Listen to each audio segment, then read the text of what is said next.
Today I am telling a new story. The new story name is A Warm Welcome Aboard. Joe quickly scanned a sidewalk from a curb to the wall of the terminal. He saw nothing that looked like a laptop case. What was it in? He asked David. A black leather attach. David replied, "This isn't funny. All the information about the contest is on my hard drive. Maybe you left it on the plane." Boris suggested. "I am sure I didn't," David said.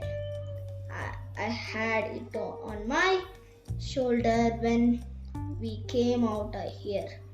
Then I set it down." He looked around even. He continued, "Do you know anything about this?" The boy looked scared. "Now, Daddy, huh? He said, "Not a thing, really. No one in our group has wandered away since we came out here," Frank pointed out. "And no one who isn't in your group has come close enough to us to steal something." "Frank, are you saying this is an impossible crime?" Lisa asked, pointing her recorder at him. "There's no such thing," Frank retorted. "If it's really impossible, I can't happen. I read a story once." Boris began. "Who did do?" Jason muttered. Boris ignored him. "This thief had a suitcase with a trick bottom. All he had to do was set the suitcase down on the top of whatever he wanted to steal, and whoosh, the object vanished." Even heard of that gimmick to Joe. Joe told him, "It sounds pretty clever." But all Frank said, "No one came over here with a suitcase. And as for us, we don't even have our suitcases yet.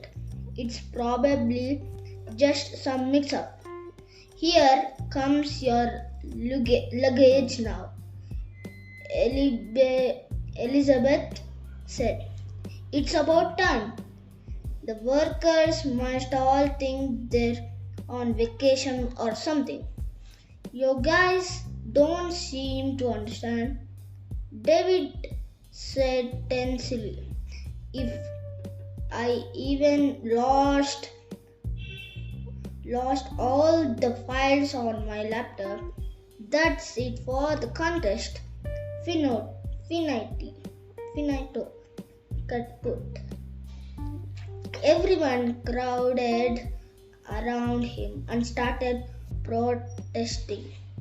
Lisa thrust her recorder into the center of the group. Kenneth circled up around them, taking one shoot after another. Joe glanced at Frank. "We didn't better do something quick," he said.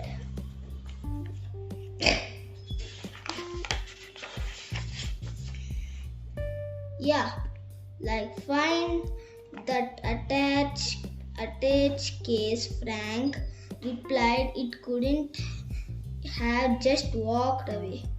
Joe glanced at the approaching luggage cart. His jaw dropped. No, he said thoughtfully. But it might have rolled away.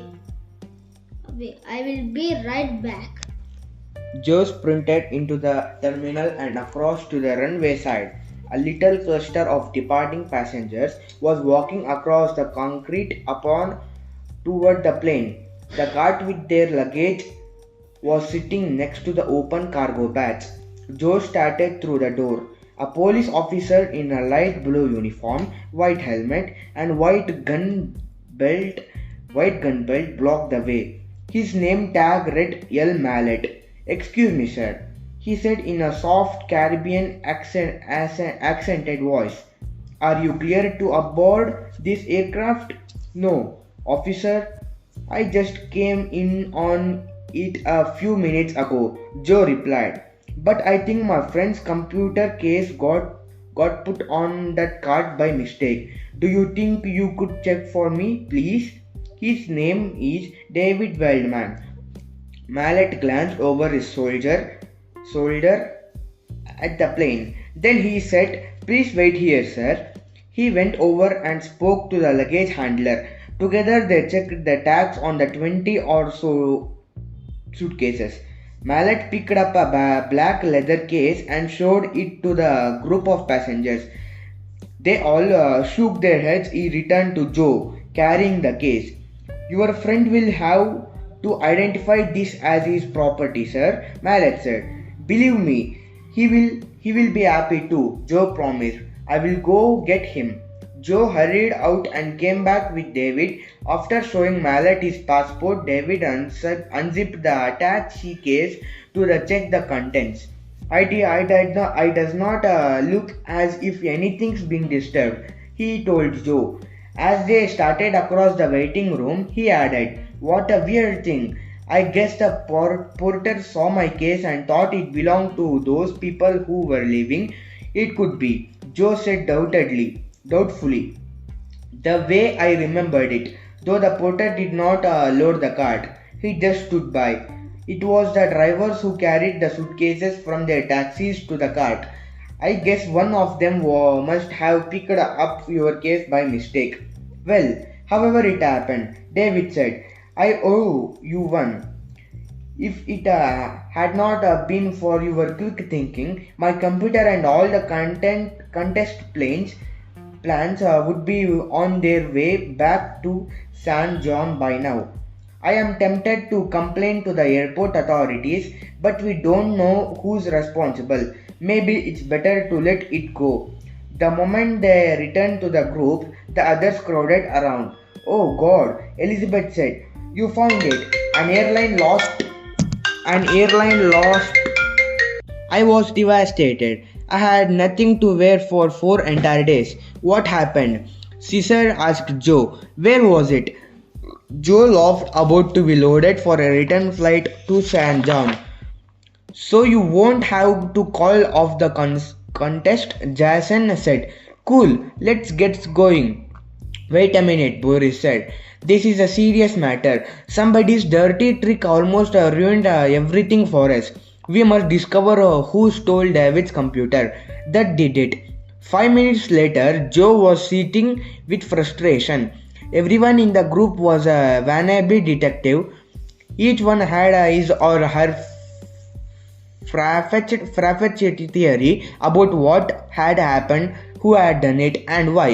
Boris was the worst. After explaining that one of the departing passengers must be in the pay of a teen-ways competition, he repeatedly demanded, "It is possible, isn't it? Isn't it?" Finally, Frank told him, "Anything is possible, but it just is not very likely." For a moment, Joe had the feeling that Boris was about to throw a punch at Frank, but then thought better of it. A good thing for him, though Joe. Boris might have spent a lot of time in the weight room, but Joe could tell by the way he moved that he did not have Frank's martial arts skills. If attacked, Frank would have decked him. "We are running late," David said after glancing at his wrist. We had better put this off until later. Personally, I think one of the taxi drivers probably made a mistake. But if any of you was responsible for this stunt, I hope you will have the guts to admit it to me privately. I won't affect your chances in the contest if you do. That's a promise. If I find out that one of you did it, that I will be another matter. Joe met Frank's eyes and saw that he thinking the same thing. David Street was pretty empty unless one of the group suddenly recalled some crucial fact. The Gately party, if there was one, was not likely to be unmasked. Everyone crowded into the dusty van for the short ride to the yacht club. The clubhouse was a white wooden building with a shady veranda around all four sides. White wicker tables and chairs were scattered around the lush green lawn. The yacht club faced a sparkling blue bay crowded with luxurious boats. As he climbed out of the van, Joe fell in love with a sleek 50-foot sloop. It looked ready to sail around the world. He decided to sign on as a deckhand once he had talked his dad into giving him permission. Frank nudged him. "Ground control to Major Joy," he said. "Come in, please." Joy indicated the slope. "What do you say we swap Slate for some time along those lines?" Slate was the name of the Hardy's litter outboard runabout. "Great idea," Frank said with a grin. "We could probably swing it if we threw in 3 or 400,000 bucks on the side." Caesar joined them. "Can you believe this place?" he said. "There must be millions and millions of dollars worth of boats out there, and this is just one island. Talk about loaded." Successfully, people are always the targets of envy and jealousy, Elizabeth remarked from a few feet away. She did not look at anyone as she said it, but Joe saw the color rise in Caesar's cheeks. Caesar pressed his lips together as if holding back a retort. A taxi pulled up next to the van. The woman who got out looked as if she had stepped out of the pages of a fashion magazine's resort issue. She went over to David and pushed her designer sunglasses upon her forehead. "I was so determined to be here to greet you," she said. "I am hopelessly late." "Have you been waiting for me forever?" David shook his head. "We just arrived," he said. "Gang, I had like you to meet our hostess on this voyage, the editor of Teenway, Bettina Dunn." He went around the circle, introducing everyone. Bettina had been very well briefed. She seemed to recognize each person and know a little something personal about him or her. When David came to Joe and said his name, Bettina smiled. "Ah, yes, one of the celebrated Hardy brothers. I have met your father. I can see resemblance. He must be very proud of you.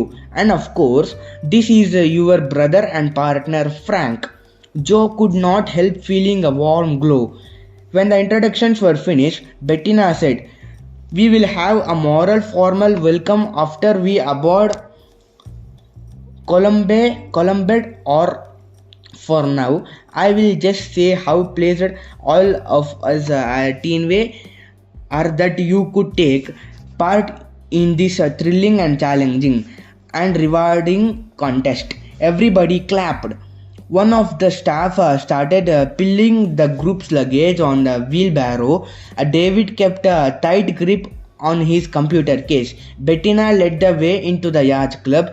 Just inside the door, Joe noticed her stop and say hello to a white-haired man in a white slacks and a blue blazer. The man turned away, pretending not to hear her. Bettina returned and kept walking. David was a couple of steps ahead. Joe caught up to him. In a low voice, he asked, "You see the elderly man in the blazer?" Do you know who he is? David raised an eyebrow. "Hmm? You caught that little exchange, did you? This is Walter Maris. He founded Teenway. A few years ago, he was forced into retirement after a corporate takeover. And Bettina, Joe asked, what was her part in the story? She was his discovery. David explained, his crown princess. I guess you had say. But when he was kicked out, she stayed on and rose to the top. He took it pretty hard. I doubt if they have spoken to each other since. I hear he's retired now and living down here full time. Are you going to put them in one of your place? Joe asked as they stepped onto the veranda and Frank joined them. David laughed. I wish I could. Frank gave Joe a questioning look. I will fill you in later, Joe said. Even came running up. Daddy, which one is our boat? Good question. Though Joe, at least 3 dozen big motor cruisers and ocean sailors were busted in the yacht club marina, gleaming in the tropical sunlight. That one, son, David said. He pointed toward the end of the finger pier, the one with the blue smokestack. That's the Columbia ore. Joyce's eyes widened. The yachts David indicated dwarfed all the others in the harbor. It was easily half the length of a football field, with 2 full decks above the waterline. Frank gave a soft whistle. Shh. Quite an impressive barb, isn't she? David said with a grin. Some Greek shipping tycoon had her built back in the 50s for his French girlfriend. Then they broke up. After lots of ups and downs, the Columbia ended up here in the Caribbean as a charter craft. Some of others stopped to listen to David. When he finished, selfie, I have heard something else about this boat. I have heard that is under a case. Terrible things happened to the people who sailed on it. Thanks for hearing this story for 18 minutes along with me. For the next story, follow our channel and turn on the notification icon in all the apps. Thank you. Bye bye.